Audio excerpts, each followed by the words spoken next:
এই জাতীয় কোম্পানিতে বিনিয়োগ করার আগে অন্তত প্রাথমিক পর্যায়ে আপনারা যারা নতুন আছেন তারা এটা থেকে বিরত থাকবেন।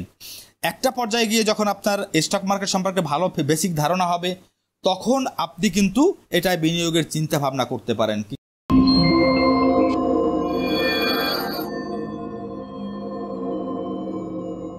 প্রিয় দর্শক, শেয়ার মার্কেটে আপনি সফল হবেন নাকি ব্যর্থ হবেন তার অনেকটাই নির্ভর করে আপনি যখন শেয়ারটি কিনছেন সেই শুরুর দিকের সিদ্ধান্তের উপর। অর্থাৎ আপনি যদি শেয়ারটি ক্রয় করার সময় একটি সঠিক সিদ্ধান্ত গ্রহণ করতে পারেন তাহলে আপনার যেমন লাভের সম্ভাবনা বেড়ে যাবে, ঠিক তেমনি আপনি যদি একটি ভুল সিদ্ধান্ত গ্রহণ করেন তাহলে আপনার লসের সম্ভাবনা বেড়ে যাবে। এটিই হলো শেয়ার মার্কেটের একটি সিম্পল ফিলোসফি। সুতরাং আপনি শুরুর দিকে কীরকম সিদ্ধান্ত গ্রহণ করছেন তার উপর আপনার অনেকটাই কিন্তু নির্ভর করে যে আপনার লাভ হবে না লস হবে। প্রিয় দর্শক, আজকের ভিডিওতে আমি মূলত আলোচনা করব এমন কতগুলো সেক্টর বা কোম্পানি যেগুলো ভবিষ্যতে আপনার বিনিয়োগকে ঝুঁকির ভিতর ফেলতে পারে। অর্থাৎ আজকে যদি আপনি সেখানে বিনিয়োগ করেন তাহলে এই বিনিয়োগটিকে আপনাকে ভবিষ্যতে বড় রকমের একটি ঝুঁকির মধ্যে ফেলতে পারে, অর্থাৎ আপনার লস হবার সম্ভাবনা আছে। দেখুন, আপনি ভবিষ্যতে ঝুঁকির মধ্যে বা লসের মধ্যে পড়তে পারেন এমন সেক্টরে বিনিয়োগ করলে এগুলো যদি আপনি আগে থেকে জানতে পারেন এবং সতর্ক হতে পারেন তাহলে আপনি কিন্তু অনেক বড় রকমের লসের হাত থেকে বেঁচে যাবেন এবং আপনারা লাভবান হওয়ার সম্ভাবনা বেড়ে যাবে। সুতরাং ভিডিওটি খুবই গুরুত্বপূর্ণ হতে চলেছে। প্রিয় দর্শক, শুরুতে একটি কথা বলে নেই, যারা শেয়ার মার্কেটে একেবারে নতুন এসেছেন, শেয়ার মার্কেট সম্পর্কে তেমন কিছুই জানেন না বা শেয়ার মার্কেটের বেসিকটি আপনারা বুঝতে পারছেন না, মেকানিজমটিকে ধরতে পারছেন না, তাদের কিন্তু শেয়ার মার্কেটের বেসিকটি বোঝা সকলের আগে দরকার। কারণ আপনি যদি কোথাও ব্যবসা করতে চান এবং সেই ব্যবসাটি যদি আপনি বুঝতে না পারেন তাহলে সেখান থেকে লাভ করার আশা কিন্তু দুরাশা। সুতরাং নতুনদের সর্বাগ্রে শেয়ার মার্কেটের বেসিক সম্পর্কে ধারণা নেওয়া একান্ত জরুরি যদি এখানে আপনি সফল হতে চান। প্রিয় দর্শক, যারা শেয়ার মার্কেটে নতুন এসেছেন, বেসিক সম্পর্কে ধারণা নেই, তাদের জন্য আমি একটি কোর্স নিয়ে এসেছি, শেয়ার মার্কেটের বেসিক A to Z। যদি এই কোর্সটি আপনি সম্পন্ন করেন তাহলে আমি এটুকু অন্তত গ্যারান্টি সহকারে বলতে পারি শেয়ার মার্কেটের বেসিক সম্পর্কে আপনি একেবারে পানির মতো ক্লিয়ার হয়ে যাবেন, স্পষ্ট একটি ধারণা পাবেন। প্রিয় দর্শক, কোর্সটির আমি দাম রেখেছি 500 টাকা। যদি আপনি কোর্সটি ক্রয় করতে আগ্রহী হন তাহলে এই ভিডিওতে দেয়া কিংবা ডেসক্রিপশন বক্সে দেয়া আমার নাম্বারে হোয়াটসঅ্যাপ করতে পারেন। আমি পরবর্তীতে ক্রয় করার পরবর্তী প্রক্রিয়াগুলো আপনাদেরকে জানিয়ে দেব। প্রিয় দর্শক, চলুন শুরু করা যাক। শেয়ার মার্কেটে বিনিয়োগের ক্ষেত্রে ঝুঁকিমুক্ত থাকতে চাইলে প্রথমেই যে ধরনের কোম্পানি বা সেক্টর আপনি এড়িয়ে চলবেন সেটি হলো পলিটিক্স। দেখুন, রাজনীতির সাথে সম্পৃক্ত এমন কোনো কোম্পানি কিংবা কোনো কোম্পানির যদি মালিক পক্ষ বা পরিচালক পক্ষ রাজনীতির সাথে সম্পৃক্ত থাকে তাহলে আপনি সেই কোম্পানি বা সেই জাতীয় ব্যবসা থেকে বিনিয়োগ করা থেকে বিরত থাকবেন। কারণ আমাদের দেশের প্রথা আপনি আমি সকলেই জানি, যদি পট পরিবর্তন হয় তাহলে যারা ক্ষমতায় ছিল তাদের যে কোম্পানিগুলো আছে সে কোম্পানির উপর স্টিম রোলার চলে এবং ঝুঁকি বেড়ে যায়। আবার ক্ষমতায় থাকাকালীন তাদের বিরুদ্ধে অনেক রকমের দুর্নীতির অভিযোগ ওঠে। সুতরাং বিনিয়োগের ক্ষেত্রে এ জাতীয় কোম্পানি আপনি এড়িয়ে চলবেন, তাতে আপনি ভবিষ্যতে অনেকটাই ঝুঁকিমুক্ত থাকতে পারবেন। আর যদি একান্ত বিনিয়োগ করেই ফেলেন তাহলে আপনার বিনিয়োগ কিন্তু ঝুঁকির মধ্যে পড়বে। প্রিয় দর্শক, আপনার বিনিয়োগকে ঝুঁকিমুক্ত রাখার জন্য দ্বিতীয় যে সেক্টরটিকে আপনি এড়িয়ে চলবেন সেটি হচ্ছে বিকল্প পণ্য।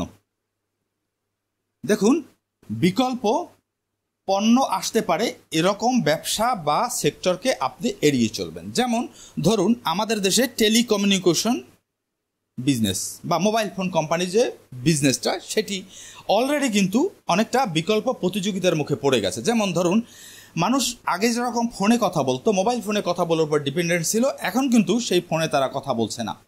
ফোনে কথা না বলার কারণে তারা কিন্তু হোয়াটসঅ্যাপে কথা বলছে বা বিভিন্ন বিকল্প ইন্টারনেটের মাধ্যমে তারা কিন্তু কথা বলছে। সুতরাং খেয়াল করবেন যে ব্যবসাটিতে আপনি বিনিয়োগ করবেন সেই ব্যবসাটির বিকল্প কোনো পণ্য খুব দ্রুত মার্কেটে আসতে যাচ্ছে কিনা কিংবা অদূর ভবিষ্যতে আসবে কিনা। আসলে এই কোম্পানিগুলো হয় যদি অ্যাডজাস্ট বা খাপ খাওয়াতে পারে তাহলে টিকে যাবে, আর যদি না পারে তাহলে কিন্তু বন্ধ হয়ে যাবে। বিকল্প পণ্যের আরও কিছু উদাহরণ দিচ্ছি। ধরুন, আমাদের দেশে সিগারেট কোম্পানিগুলো আছে, ভবিষ্যতে ই সিগারেট কিন্তু খুব ভালো চলতে পারে। সুতরাং ই সিগারেট মার্কেটে আসলে প্রবল প্রতিযোগিতা তৈরি হতে পারে। সেক্ষেত্রে যদি ওই কোম্পানিটি এই ই সিগারেট ব্যবসার সাথে খাপ খাওয়াতে না পারে তাহলে তাদের ব্যবসা কিন্তু ঝুঁকির মধ্যে পড়বে। আবার ধরুন, অটোমোবাইল কোম্পানিগুলো আছে যারা গাড়ি প্রস্তুত করে, এই জাতীয় কোম্পানিগুলো ভবিষ্যতে বিকল্প পণ্য চলে আসতে পারে। যেমন চার্জার গাড়ি, অর্থাৎ আগে যন্ত্রচালিত গাড়ির স্থলে এখন কিন্তু চার্জের গাড়ির চাহিদা দিন দিন বৃদ্ধি পাচ্ছে। সুতরাং এ জাতীয় বিকল্প পণ্য আসতে পারে, এমন ব্যবসাকে একটু অ্যাভয়েড করার চেষ্টা করবেন। প্রিয় দর্শক, 3 নম্বরে যে সেক্টরটির প্রতি আপনারা একটু অতিরিক্ত সতর্কতা অবলম্বন করবেন সেটা হলো প্রবল প্রতিযোগিতা।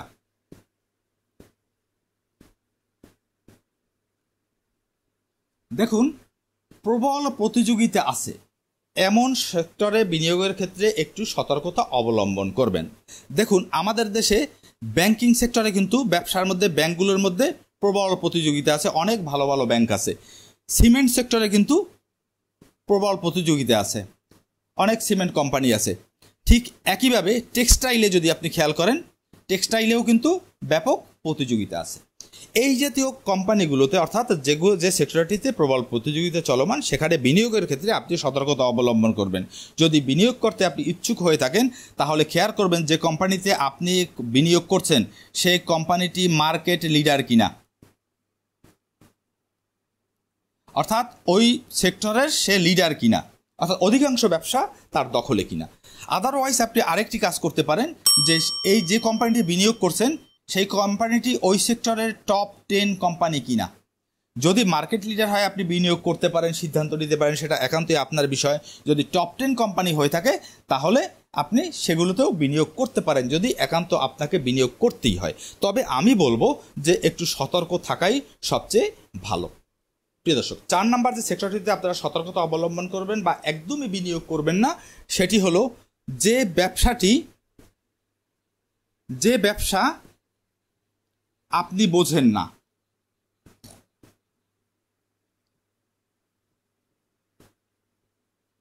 অর্থাৎ যে ব্যবসার কাঠামোটি আপনি বোঝেন না, আপনি রিয়েলাইজ করতে পারেন না, সেটি আপনি কখনো বিনিয়োগ করবেন না।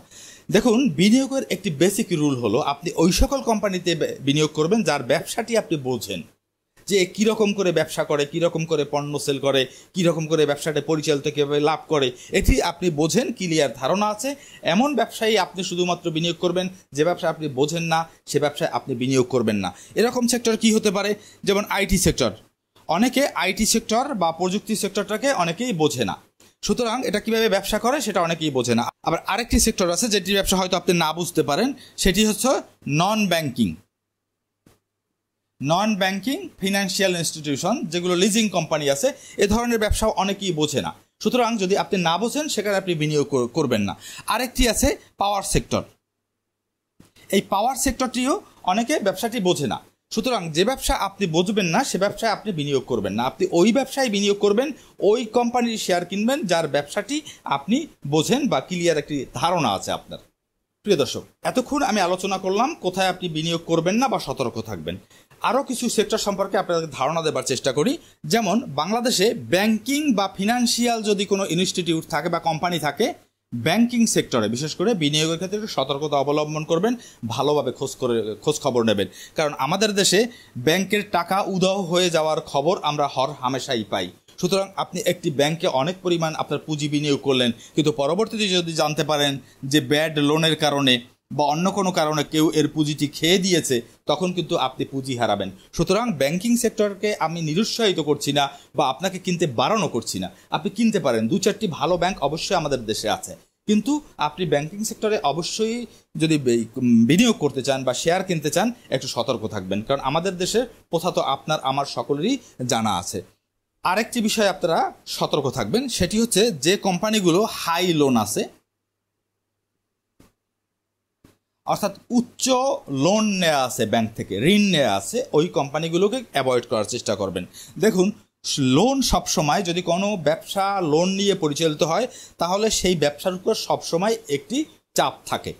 এই চাপের কারণে সেই ব্যবসাটি একটি অস্থিরতার মধ্যে পড়ে। দ্বিতীয়ত, এই হাই লোনের কারণে যতই প্রফিট করুক না কেন, বছর শেষে কিন্তু সেই প্রফিটের একটি বড় অংশ এই লোন পরিশোধের কারণে ব্যয় হয়। সুতরাং লোন যেখানে আছে, লোন কম বেশি সকল ব্যবসায়ী থাকবে, কিছু ব্যবসা অবশ্য আছে লোন ফ্রি। আপনি খেয়াল করবেন লোন ফ্রি যে কোম্পানিগুলো আছে সেগুলো খুঁজে খুঁজে বিনিয়োগ করার। তারপরেও কিছু লোন সব ব্যবসায় থাকাটাই স্বাভাবিক, কিন্তু খেয়াল করবেন যদি লোনের পরিমাণ অত্যধিক পরিমাণ বেশি হয়ে যায় তাহলে সেই ব্যবসা কিন্তু সবসময় একটি চাপের মধ্যে থাকে, একটি ঝুঁকির মধ্যে থাকে। সুতরাং চেষ্টা করবেন হাই লোন আছে এমন কোম্পানি এড়িয়ে চলতে।